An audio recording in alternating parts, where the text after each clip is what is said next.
C'est un chauffeur d'Amazon qui témoigne à Vaudreuil qu'en fait, effectivement, personne n'avait vu venir cette nouvelle qui est tombée ce matin. Il dit « Je ne sais pas ce que je vais faire ». Un choc donc et une inquiétude qui est partagée par 1700 travailleurs québécois. En fait, il y en a plus parce qu'il y a 250 travailleurs temporaires. Donc, c'est près de 2000 personnes qui sont directement touchées. Je vous rappelle que le géant du Web ferme les 7 entrepôts, c'est pas compliqué au Québec, et les centres de tri, les installations de Montréal, Laval, Longueuil, Coteau-du-Lac. Y a-t-il un lien avec la syndicalisation des 250 employés? Le seul entrepôt qui était syndiqué à Laval. L'entreprise dit non, mais on verra. En tout cas, voici ce que le gouvernement Legault a déclaré aujourd'hui. D'abord, j'ai une pensée pour les travailleurs et les familles des travailleurs. On parle quand même de 1700 employés. On va mettre en place tout le processus habituel, c'est-à-dire un comité d'aide au reclassement où on va venir soutenir les travailleurs qui voudraient se rediriger vers un autre secteur. Il y a des règles dans la loi sur les normes du travail qui doivent être respectées. On va s'assurer que ça le soit. Avec nous quelqu'un qui est directement touché par tout ça, la présidente de la CSN, Caroline Senneville. Bonsoir. Catherine Loubier, qui est toujours aux États-Unis, et Carl Blackburn du Conseil du patronat. Bonsoir à vous trois. Bonsoir. Bonsoir. Petit tour de table, Caroline Senneville. Racontez-moi comment vous avez, puis on va parler abondamment tout à l'heure des tentatives de syndicalisation, mais comment vous avez appris la nouvelle ce matin, vous? Bien, permettez-moi de dire quelques mots sur votre introduction. Oui, personnellement touchée parce que j'en connais beaucoup de travailleurs d'Amazon. J'en ai fait des manifestations avec eux, je les ai rencontrés et j'ai pu mesurer le travail très difficile qu'ils font.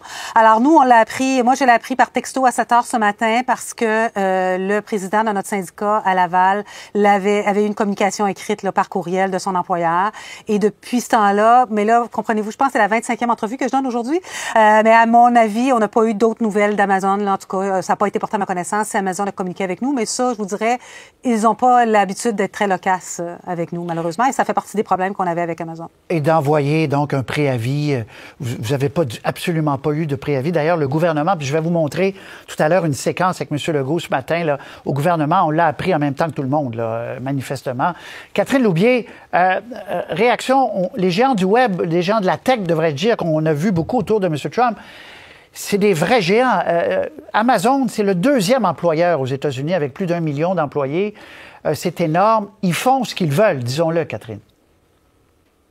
Je pense qu'ils regardent les conditions de marché et la profitabilité. Là. C'est les deux choses qu'ils regardent en ce moment. Et oui, d'après moi, il y a l'effet Trump. Il y a la négociation syndicale, mais franchement, je pense qu'on a vu des histoires d'affaires qui ont bien fonctionné avec les syndicats au Québec. Je crois que la raison, c'est beaucoup la profitabilité. La facture sera refilée aux gens qui commanderont d'Amazon du Québec. Mais je veux dire, avec l'arrivée de M. Trump, il y a des incertitudes sur, par exemple, la réglementation qui pourrait changer les règles du jeu, antitrust ou autres, les chaînes d'approvisionnement qui finalement, avec des changements, inévitablement, il y a des coûts supplémentaires. Donc, tous ces facteurs-là font en sorte qu'ils ont décidé de fermer ces centres-là pour se donner une marge de manœuvre pour affronter ce qui s'en vient.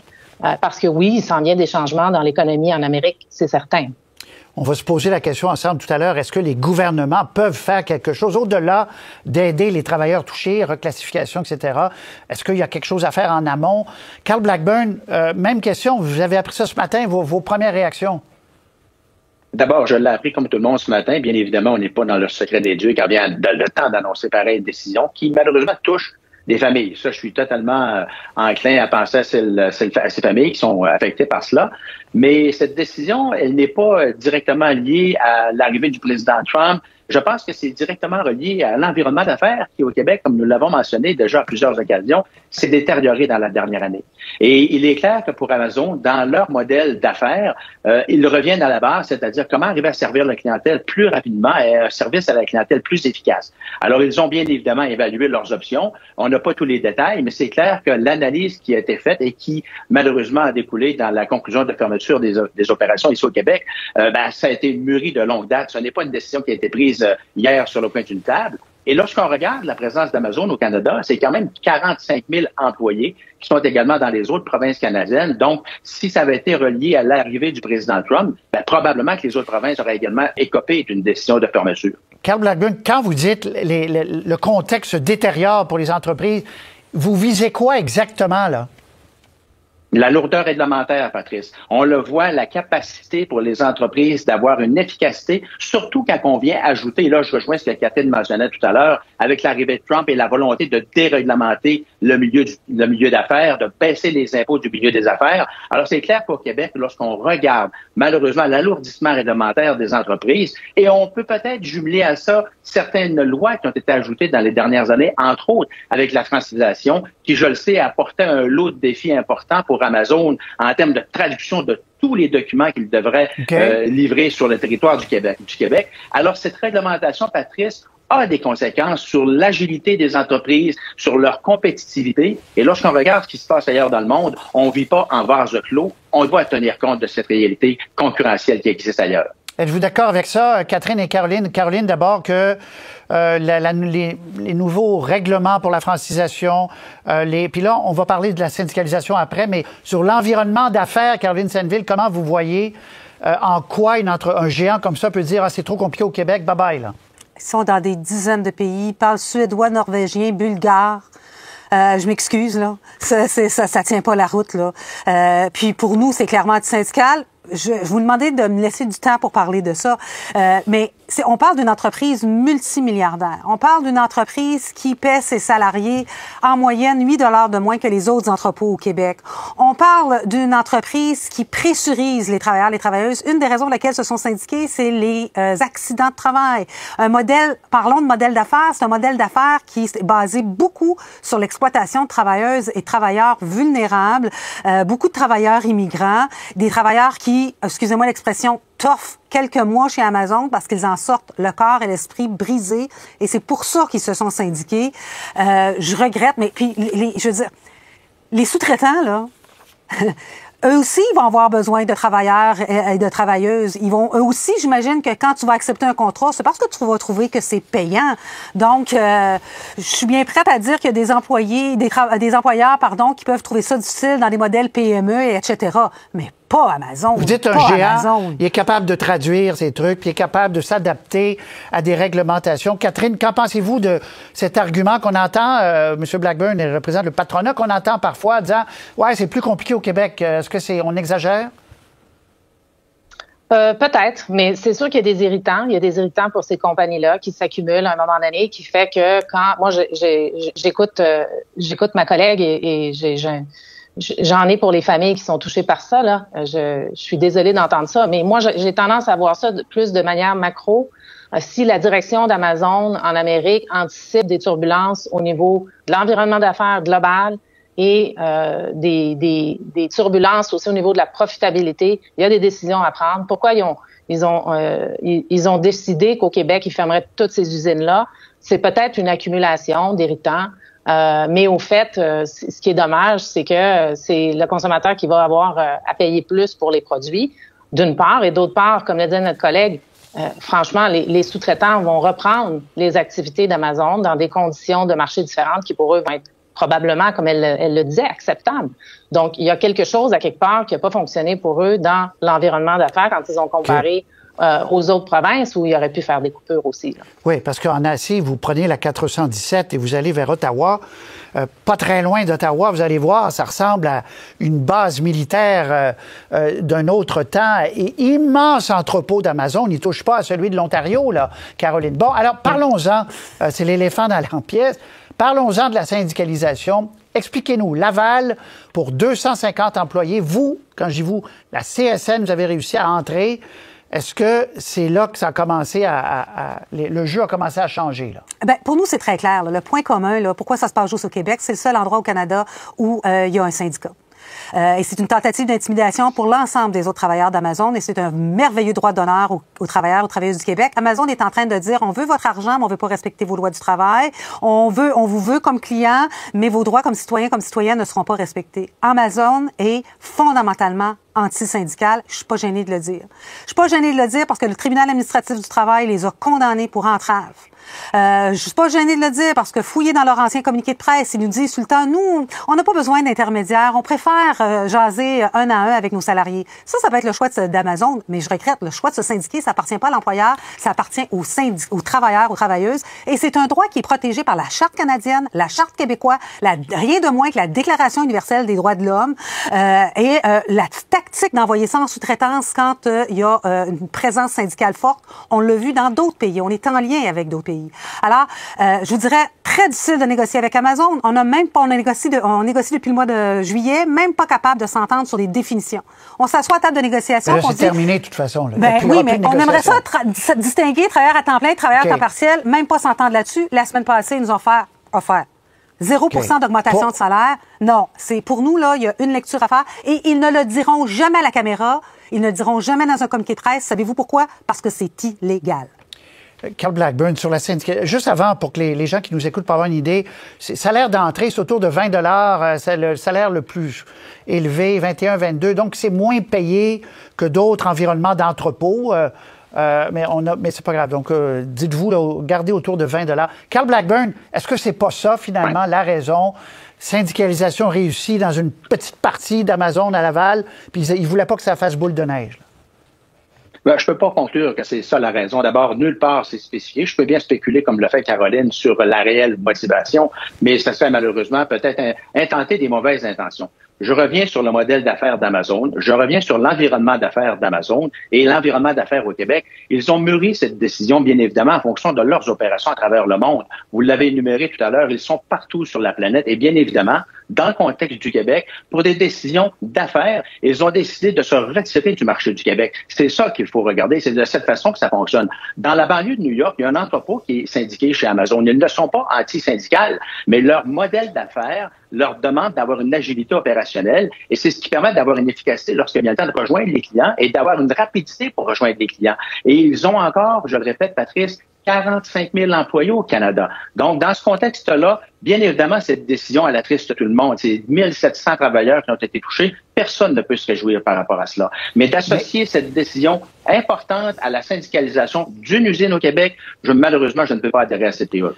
OK. M. Legault a dit, on l'a entendu, écoutez, c'est une entreprise privée, elle fait ce qu'elle veut. Caroline, vous avez déjà été dans un bureau d'un premier ministre. Que peuvent faire les gouvernements devant un fait accompli comme ça? Pas loin de rien du tout, j'imagine? Ben, ça serait bien que le gouvernement cesse d'acheter sur Amazon, peut-être. Je vous dirais. J'ai dit Caroline, je suis désolée, je voulais dire Catherine. Mais oui, ça se ressemble. Ça se ressemble. Je me tais. Non, mais on vous a bien entendu d'arrêter d'acheter. Mais on sera un peu étonnés. Mais je vais revenir avec vous après. Catherine, qu'est-ce que les gouvernements peuvent faire? Zéro? Venir en aide aux travailleurs, c'est certain. Bon. C'est la responsabilité du gouvernement de venir en aide aux travailleurs directement. Après qu'on ait dit ça, écoutez, on n'est pas dans une bonne posture en ce moment au Canada. Ce n'est pas un environnement d'affaires qui est attirant. On va voir de plus en plus des investissements directs étrangers s'en aller. La menace des tarifs, les tarifs vont être imposés, même s'il y a un processus qui durera quelques mois. Ça sera dommageable. C'est terminé pour les perspectives de taux en Ontario. Les compagnies vont agir dès maintenant pour sortir d'ici. Mais là, Catherine, c'est épouvantable. C'est un portrait le plus sombre que vous donnez, là. Tout le monde s'en va au sud. J'essaie d'être réaliste. Il faut entendre le message du président Trump. Il veut imposer des tarifs, comme je le dis, qu'il laisse traîner ou qu'il ne puisse pas le faire tout de suite parce que les gens ne sont pas dans leur poste et qu'il faut qu'il y ait des enquêtes ou des avis ou des études qui soient faites. Le fait de dire j'enclenche le processus pour imposer des tarifs de 25 %, on verra l'intensité, la couverture. Ce sera dommageable pour le Canada et on a un premier ministre démissionnaire, un Parlement qui ne siège pas pour voter des argents pour faire face à ça, pour montrer qu'on est capable d'agir au niveau de ce que lui-même a dit, le fentanyl, la frontière, les dépenses en défense. On est paralysé.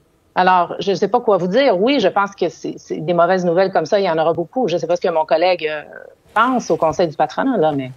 Carl, justement, Carl Blackburn, allez-y, je vais vous écouter là-dessus, parce que déjà, M. Legault l'a reconnu, il y a beaucoup de projets d'investissement étrangers au Québec, là, des projets qui sont gelés, là. Carl. sont sur la glace. D'abord, lorsqu'on regarde, Patrice, la façon dont les décrets ont été rédigés, ils ne sont pas été rédigés sur le coin d'une table, ils ont été réfléchis, ils ont été préparés. Et lorsque Catherine fait l'énumération des dates de la d'entrée en fonction des études ou des études qui doivent être faites avant, je partage totalement son avis par rapport aux préoccupations que le milieu des affaires a. Bien évidemment, on est en train de consulter des membres, mais à chaque fois qu'on a l'occasion de parler avec ceux-ci, effectivement, ceux qui ont des investissements à faire, c'est sur la glace. Et la question suivante, c'est de quelle façon on sera en mesure de réagir pour la perpétuité de notre organisation, parce que bien évidemment, les entrepreneurs, c'est ce qu'ils souhaitent. Mais en même temps, la possibilité d'investir du côté américain, elle est plus présente qu'elle ne l'était. Et c'est clair que cette instabilité politique dans laquelle on se retrouve au Canada, Patrice, elle est malheureusement une faiblesse actuellement dans le dossier actuel où on a un premier ministre sortant. Il y a beaucoup de personnes qui tentent de prendre un certain rôle de leadership à l'égard du national dans une voie commune, ce qui est très difficile à faire. Alors, le président Trump, de l'autre côté de la frontière, va regarder ça et il se dit, ça, c'est important pour eux, on va frapper là, on va aller chercher des gains. Mais... Alors, ils utilisent la façon dont on travaille actuellement et ça peut se retourner contre nous parce que malheureusement, on est un peu désorganisé politiquement pour répondre fermement aux menaces que Trump sont en train de mettre en place. Oui, si je peux ajouter, Patrice, si vous me permettez, on vient d'en parler, il y a des scénarios, là. Je veux dire, c'est pas fait sur le coin d'une table. La frontière entre le Canada et les États-Unis va être militarisée un peu plus, là, à cause des fameux illégaux criminels. Alors, imaginez-vous si, à la frontière, le mouvement des biens et des personnes est encore plus entravé de manière volontaire, un peu pour nous punir en attendant de voir le dénouement de ces tarifs-là. Ce serait extrêmement dommageable pour nous. Puis il y a peut-être des scénarios de remplacement de certains produits, des deals qui sont déjà faits avec des meilleurs prix et d'autres pays. On n'est pas à l'abri de ça non plus. Wow! Là. Dire que Caroline Senneville, à une certaine époque, le film Les Tyrans du pouvoir, les francophones, entre autres, puis les Canadiens en Ontario l'ont fait aussi ailleurs, sont allés massivement travailler sur la côte est américaine. C'est plus cette époque-là. Là, on ne peut pas déménager les travailleurs. Comme ça, les entreprises peuvent dire, mon investissement, je vais le faire au sud, mais vous avez sur les bras une crise potentielle énorme. Oui, mais je pense qu'il faut faire la distinction entre ce qui nous attend, puis moi, je suis persuadée que Trump va imposer des tarifs, ou quand, quoi, comment, sur quoi, on verra, mais c'est clair qu'il prépare le terrain. Ceci étant dit, pourquoi Amazon prend cette décision-là? Tout le monde parle du Canada, puis Amazon a pris une décision pour le Québec seulement. Et je le répète, ils diront jamais que c'est une manœuvre antisyndicale parce que c'est illégal. Quand Walmart l'a fait, il a été condamné. Ils ont dû payer des indemnités, des compensations aux travailleurs et aux travailleuses. Fait que jamais ces mots-là vont sortir de la bouche d'Amazon. Et là, moi, je vais vous le dire, peut-être que le problème va être transféré du côté du Conseil du patronat du Québec, parce que là, ce qu'Amazon va vouloir pressuriser, c'est les sous-traitants. C'est sur les sous-traitants qu'ils vont mettre de la pression, qui à leur tour vont les mettre sur les travailleurs et les travailleuses. C'est un modèle d'affaires qui est fait sur l'exploitation des personnes.